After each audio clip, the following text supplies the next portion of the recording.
CSIR UGC net की परीक्षा स्थगित हो गई है और 25 से 27 जून को होने वाली थी परीक्षा। एनटीए ही इस परीक्षा को कराता है। परीक्षा स्थगन की वजह संसाधनों की कमी बताई गई है। एनटीए ने कहा है कि अपरिहार्य कारणों से परीक्षा स्थगित की गई है। ये कारण बताया गया है।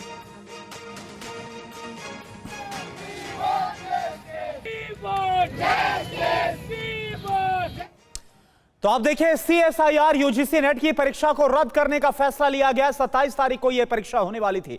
अब वजह क्या है आप जानिए, और कब होनी थी परीक्षा, किसके अधीन ये सब कुछ आता है, पूरी इंफॉर्मेशन आपके सामने।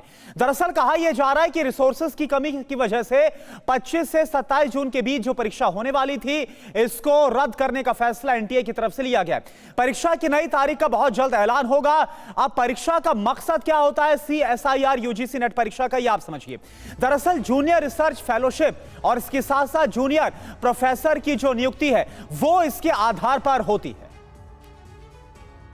और देखिए, सवालों में एनटीए छात्रों के भविष्य पर इसका असर है और एनटीए पर सबसे ज्यादा सवाल उठाए जा रहे हैं। जरा इस पर भी हम गौर करते हैं। देखिए, नीट पेपर लीक हुआ और उसके बाद से ये सारा विवाद सामने आया है। एनटीए को लेकर देखिए बड़े सवाल हैं। छात्रों का भविष्य जो है वो अधर में लटक गया इस वजह से। पहली बात तो यह कि नीट पेपर लीक हुआ, 24 लाख छात्रों का भविष्य इससे दांव पर लग गया। वो जो छात्र कड़ी मेहनत से पढ़ाई करते हैं इस परीक्षा के लिए, उन पर असर पड़ा। दूसरा, यूजीसी नेट की परीक्षा रद्द की गई। 9 लाख से ज्यादा छात्रों का भविष्य है वो भी संकट में आ गया। और अब आप देखिए, सीएसआईआर यूजीसी नेट परीक्षा को भी स्थगित करने का फैसला लिया गया। इससे हुआ क्या है, 2 लाख से ज्यादा छात्रों ने इसके लिए आवेदन किया था, लेकिन अब यह परीक्षा भी रद्द की गई। 2 लाख से ज्यादा छात्रों पर असर। और साथ ही नेशनल कॉमन एंट्रेंस टेस्ट की बात की जाए, 29,000 छात्रों ने इस परीक्षा को दिया था।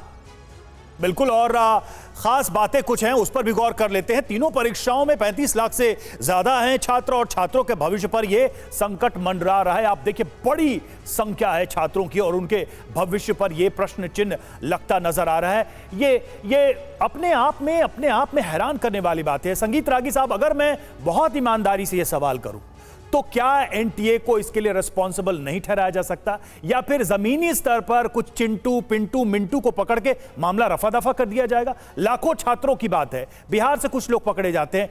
क्या यह संभव है कि बहुत लो लेवल के लोग इतना बड़ा रैकेट चला रहे हैं कि सरकार के पसीने छूट गए, नैतिक जिम्मेदारी ले रहे हैं शिक्षा मंत्री और सरकार को पता ही नहीं था?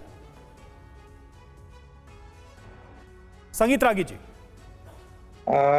देखिए, जैसा कि कांग्रेस के प्रवक्ता ने भी कहा, ये सवाल सिर्फ किसी पॉलिटिकल पार्टी का नहीं है। ये सच्चाई है कि ये एनटीए का एक फेलियर है, इसमें हमें स्वीकार करना चाहिए। और संभवतः ये फेलियर इसलिए नहीं है कि एनटीए की संभवतः ये मंशा रही है ऐसी। एनटीए जैसे 4000 सेंटर्स इसके हैं और वो 4000 सेंटर जो है वो प्राइवेट इंस्टीट्यूट से लेकर के सभी को दिया जाता है। विश्वसनीयता उनकी हो सकता है कि एनटीए के कुछ लोग इसमें मिले हुए हों, मैं ये नहीं कर सकता, मेरे पास कोई जानकारी नहीं है। लेकिन जिस बड़े पैमाने पर करता है, यदि वो सेंटर के लोग ईमानदार नहीं होंगे तो कोई भी परीक्षा सफल नहीं हो पाएगी। और जैसा कि कांग्रेस के प्रवक्ता ने भी कहा, यह बात बहुत सही है। आप देख रहे होंगे हर राज्य में हुआ है, अरुणाचल प्रदेश से लेकर के, राजस्थान से लेकर के, पंजाब से लेकर, चाहे वो कांग्रेस शासित राज्य हो चाहे बीजेपी। इसलिए इसको जैसे ही ये राजनीति इसमें आएगी, ये राजनीति की भेंट चढ़ जाएगी। यदि वाकई हम इसको सुधारना चाहते हैं और इसके प्रति वाकई कंसर्न है तो इसको राजनीति के विमर्श से बाहर निकाल दीजिए। देश के बच्चों के भविष्य को ध्यान में रखते हुए किस पर बात करनी चाहिए। एक बहुत बड़ा माफिया है जो पूरे देश में है और इसका कोई बहुत बड़ा सरगना होगा, जिसका कोई मुखिया होगा और इसमें बड़े बड़े लोग होंगे, मंत्री से लेकर के संतरी तक हो सकते हैं, स्थानीय लोग भी हो सकते हैं और बड़े बड़े राजनीतिक से लेकर के बड़े बड़े ब्यूरोक्रेट्स इसके हिस्से हो सकते हैं। कुछ भी हो सकता है, मुझे जानकारी नहीं है। लेकिन ये ऐसा कैसे हो सकता है कि राजस्थान में भी हो जा रहा है, 12-12 हो रहा है, उत्तर प्रदेश में हो जा रहा है, और कोई भी सरकार हो, चाहे वो अखिलेश यादव की सरकार हो, चाहे योगी की सरकार हो, चाहे नीतीश की सरकार हो, चाहे लालू प्रसाद यादव की सरकार हो।